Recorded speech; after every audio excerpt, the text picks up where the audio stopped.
নেয়ামত, আল্লাহর পক্ষ থেকে একটা বিশেষ রহমত।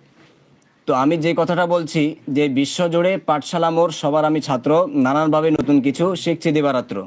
যদি এই কথাটা আমরা ডায়েরি করে নিতে পারি, এটা আমার উস্তাদ এই হজরতুল আল্লাম মাওলানা আব্দুর রহমান সাহেব, আপনার হয়তো নাম শুনেছেন অনেকেই, নোয়াখালীর অনেক বড় মুরব্বী হাফিজ আব্দুর রহমান সাহেব, না এই আব্দুর রহমান নামে প্রসিদ্ধ।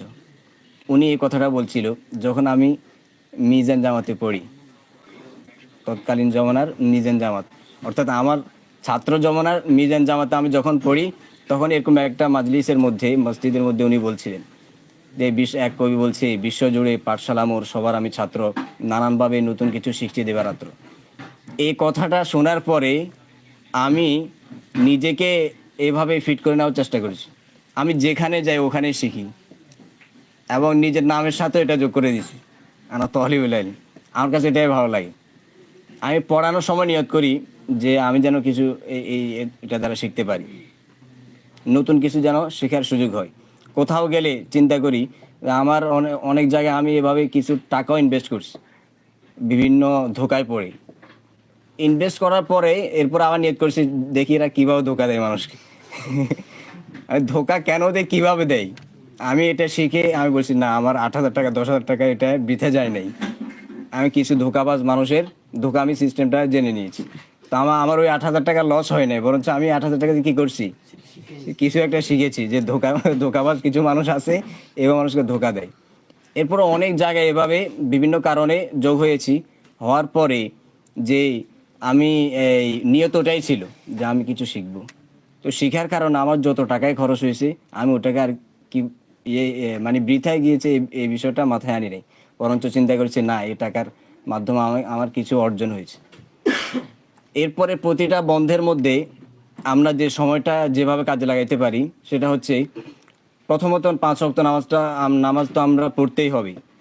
আর আলিশাদ ইসলামিক সেন্টারে যারা পড়াশোনা করবে, সাদিস যারা শেষ করেছে, তাদের তো এটা লাইফের জন্য বাধ্যকতা করা দরকার যে আমি সূরা ফাতিহা যখন নামাজে তেলাওয়াত করব, আমি এটা একটু বুঝে তেলাওয়াত করার চেষ্টা করব। আমি যদি সূরা ফাতিহার পর আরেকটা সূরা নিই, তাহলে অবশ্যই ওই সূরাটার কয়টা শব্দ বুঝি, কয়টা সিগা বুঝি, কয়টা অর্থ বুঝি, আমি ওটা নিয়ে একটু ফিকির করব, চেষ্টা করব। এরপর সাহাবীরা যারা এখান থেকে পড়াশোনা করে শেষ করবে, তাদের তো হচ্ছে এলাকায় গিয়ে প্রতিযোগিতা করা। যারা স্কুলে পড়ে, কলেজে পড়ে, ভার্সিটিতে পড়ে, বিশাল কিছু নিজেকে ভাবে, তাদের সামনে দাঁড়িয়ে অন্ততপক্ষে তাদেরকে প্রতিযোগিতা করা, টেন্স নিয়ে প্রতিযোগিতা করা যায়। এরপর কোরআন আয়াত নিয়ে যারা আলিয়া পড়ে, বিভিন্ন প্রতিষ্ঠানে পড়ে, তাদের সাথে শিক্ষার সাথে প্রতিযোগিতা দিয়ে তাদের শিক্ষার বিষয় নিয়ে আলোচনা করা যায়। এগুলা ছাত্র জীবনের সবচেয়ে মজার বিষয়। এই প্রতিযোগিতাগুলো যতদিন পর্যন্ত মাথায় না ঢুকবে ততদিন পর্যন্ত সময় নষ্ট এইভাবে কাটবে। তো এখন থেকে নিয়ত করা যায় যে বাড়িতে গেলে আমাদের পাশে যেই স্টুডেন্টরা আছে আমরা তাদের সাথে প্রতিযোগিতামূলক কাজ করব। তো প্রতিযোগিতামূলক কাজ কি কোন বিষয় দ্বারা হবে? শিক্ষার বিষয় দিয়ে হবে। কোন বিষয় দিয়ে হবে? শিক্ষার বিষয় দিয়ে হবে। নাকি ফুটবল দিয়ে হবে? ফুটবল দিয়ে হবে? ক্রিকেট বল দিয়ে হবে নাকি? নিয়ত করতে হবে যে আমরা ইনশাআল্লাহ শিক্ষার বিষয়ে প্রতিযোগিতা করব। যার সাথে দেখা হবে তার সাথে আমরা এবার প্রতিযোগিতা করব। আর যদি কোনো আনাড়ি ব্যক্তি হয়ে যায় তখন তার সাথে এই সময় না দিয়ে নিজেকে সেফ রাখার চেষ্টা করা। তাহলে এটা দ্বারা সুবিধা হবে তোমার, আমাদের লাইফটাকে আমরা কিভাবে সামনের দিকে নিয়ে যেতে পারি, এই মন মানসিকতা আমাদের আসবে। তো আজকের এই বার্ষিক সেমিনার মধ্যে যারা শুরু থেকে বক্তৃতায় অংশগ্রহণ করেছে, এটাও একটা তাদের প্রতিভা ছিল, এটাও তাদের একটা প্রতিভাবান বিষয় ছিল যে সামনে এসে দাঁড়িয়ে কিছু কথা বলার তাদের সুযোগ হয়েছে। এভাবে উদ্যোগ নিয়ে এলাকার মধ্যে আমরা যদি দাওয়াতি কাজ শুরু করি, আরবির মাধ্যমে শুরু করি, ইংরেজির মাধ্যমে শুরু করি, বাংলার মাধ্যমে যদি আমরা শুরু করি, তাহলে আমাদের যেই ভূমিকাটা পালন হবে বন্ধের মধ্যে, আমরা যে কাজটা এই কাজটা যদি করতে পারি, এখান থেকে যারা চেষ্টা করে যাচ্ছে বার্ষিক সেমিনার মাধ্যমে, আমরা যদি এই কাজটা করে নিতে পারি, এই আউট পর্যায়ে আমাদের গ্রাম পর্যায়ে যদি এই কাজটা আমরা করতে পারি, তাহলে আমাদের দাওয়াতটা আরও প্রচার প্রসার হবে, আমাদের লাইফটা আরও উন্নত হবে। আমরা মানুষের সামনে হক কথাগুলো তুলে ধরার মতো আমাদের সাহসিকতা হবে। এলাকার মধ্যে 2-4টা ছেলের মতো আমাদেরকে কি করবে না, চিটকায় ফেলে দিবে না, বরঞ্চ আমাদেরকে বিশেষ প্রয়োজনে ওনারা গ্রহণ করে নেবে, টেনে নিবে, আমাদেরকে জিজ্ঞাসাবাদ করবে, কোথায় পড়ো, তোমার বাবা কি করে, চেষ্টা করবে তোমার সবসময় সহযোগিতা করার জন্য। আল্লাহ রাসূল সাল্লাল্লাহু আলাইহি ওয়াসাল্লাম যে সুন্নতগুলো করতেন, এই বাড়িতে যাওয়া মানে চিন্তা ফিকির করা যে আমি একজন মানুষের কিভাবে সহযোগী হব। সহযোগী হওয়ার জন্য প্রথম যেটা এই আফসুস সালাম ওয়া তাইমুত তাআম, এরপরে কি এই হাদিসের মধ্যে গেছে না, তিনটা কাজ বেশি বেশি করা, বেশি বেশি সালাম দেওয়া, অন্যকে খাবার খাওয়া, আরও একটা বিষয় আছে। আচ্ছা, এই দুইটা কাজ যদি আমরা করতে পারি তাহলে উদখুলুল জান্নাতা বিসালামিন, আল্লাহ নবী পয়গম্বর বলেছে তোমরা যদি এই কাজগুলো বেশি বেশি করতে পারো তাহলে জান্নাতে নিরাপদে, মানে বিপদ আপদ ছাড়া খুব সহজে জান্নাতে প্রবেশ করার সুযোগ হয়ে যাবে।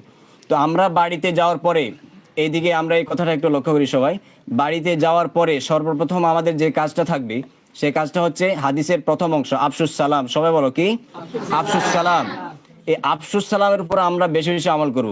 বাড়িতে যাওয়ার পরে দরজা দিয়ে প্রবেশ করার পরে আমাদের প্রথম করণীয় কি? আমাদেরকে সালাম দেওয়া। হ্যাঁ, উই হ্যাভ টু গিভ সালাম আওয়ার মাদার, আওয়ার ফ্রেন্ডস, আমাদের সালাম দিয়ে দিব। এরপরে ঘর থেকে বিদায় নিব তখন কি আমরা বলবো গুড বাই? গুড বাই না বলে আমরা কি বলবো? আসসালামু আলাইকুম রহমতুল্লাহ। এরপর আবার যখন মসজিদে আসবো, আসার পথে কারোর সাথে দেখা হলে তখন তাকে কি কি বলবো? আমরা সকালবেলা আসলে গুড মর্নিং, আমরা কি বলতে হবে? হ্যাঁ, we have to give them আসসালামু আলাইকুম, নাকি বলতে হবে গুড মর্নিং, গুড আফটারনুন? না, আমরা এগুলা বর্জন করে বরঞ্চ সালাম, আফসুস সালামের উপর আমরা আমল করব। দেখি কারা কারা আমরা নিয়ত করতে পারি যে বাড়িতে যাওয়ার সময় আমার কাজ হচ্ছে সালাম। ইনশাআল্লাহ আল্লাহ তাআলা সবাইকে কবুল করুক, সবাই বলো আমিন। দ্বিতীয় নাম্বার আতিমুত তাআম। এই আতিমুত তাআম, আমরা তো এখন চাকরি করি না, আমাদের টাকা পয়সা নেই, অর্থাৎ যারা স্টুডেন্ট আর কি, আমরা এবার অনেক সময় অজুহাত দিয়ে দিই না। সাধ্য অনুযায়ী চেষ্টা করা যে আমি আমার ভাইকে যখন দেখলাম যে পাশে আছে, বাড়িতে যাওয়ার পরে কোনো বন্ধু বান্ধবের সাথে দেখা হয়েছে, এখন সে দোকানে নিয়ে আসছে, সেও হয়তো স্টুডেন্ট হতে পারে অথবা সে চাকরিজীবী হতে পারে, অসুবিধা নেই। আসার পরে দোকানে বসে বেশি কিছু খাওয়ার দরকার নেই, দুজনে মিলে চা খাইলাম। চা খাওয়ার পরে বিলটা যখন বন্ধু দিতে চাইবে তখন আমরা কি করব? চেষ্টা করব বন্ধু যেন না দিতে পারে, বরঞ্চ আমি দিই।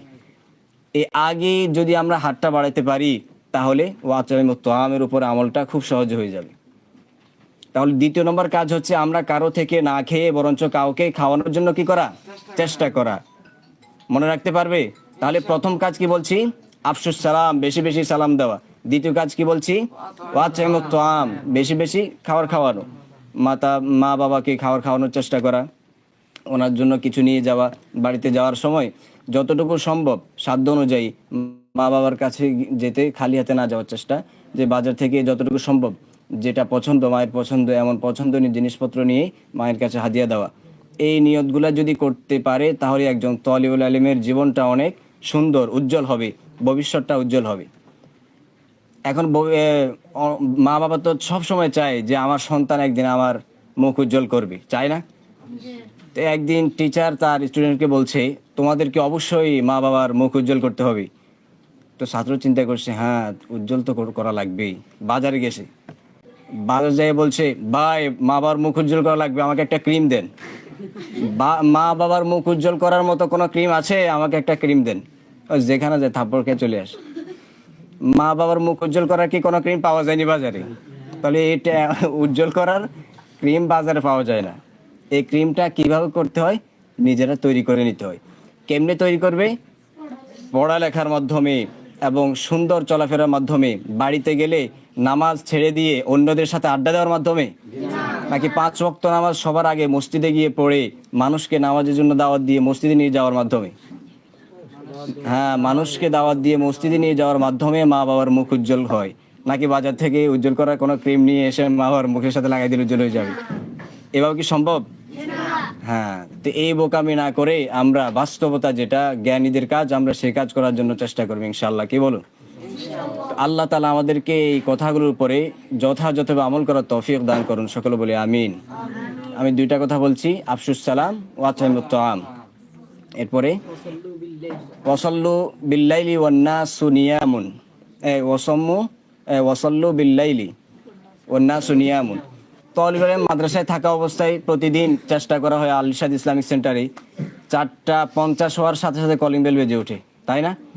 অর্থাৎ সব সময় ফজর নামাজের এই আজানের কয় মিনিট আগে অন্তত সর্বনিম্ন আধা ঘন্টা আগেই কলিং বেল দেওয়ার চেষ্টা করা হয়, যাতে করে উঠে তাহাজ্জুদ নামাজ পড়ার জন্য একটু চেষ্টা হয়।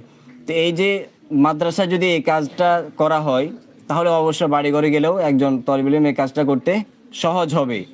এই কারণে আল ইরশাদ ইসলামিক সেন্টার শুরু থেকেই, মাদ্রাসা যখন থেকে শুরু হয়েছে তখন থেকে এই আমলের উপরে যথেষ্ট চেষ্টা করে যাচ্ছে, এবং ইখলাসের মধ্যে ফজর পড়ে নেওয়ার একটা চেষ্টা চলছে, যাতে করে এই শারীরিক ক্লান্তির কারণে ফজর যেন মিস না হয়। এই জন্য চেষ্টা করা হয় তাহাজ্জুদ নামাজের পরেই ফজর নামাজটা পড়ার যে আমলটা রাসূল পাক সাল্লাল্লাহু আলাইহি ওয়াসাল্লাম করতেন, ওই কাজটা আমরা আমাদের এই আল ইরশাদ ইসলামিক সেন্টারে চালু রাখার চেষ্টা করে যাচ্ছি। তো সামনের দিকে আমরা মাদ্রাসা যেভাবে আমল করব, বাড়িতে গিয়েও ঠিক এই আমলটা করার চেষ্টা করব। তো আল্লাহ নবী পয়গম্বর 3টা আদেশ করেছে। একটা হচ্ছে আফসুস সালাম। এক নাম্বার কি? আফসুস সালাম। সবাই সবাই বলুন, প্রথম নাম্বার কি?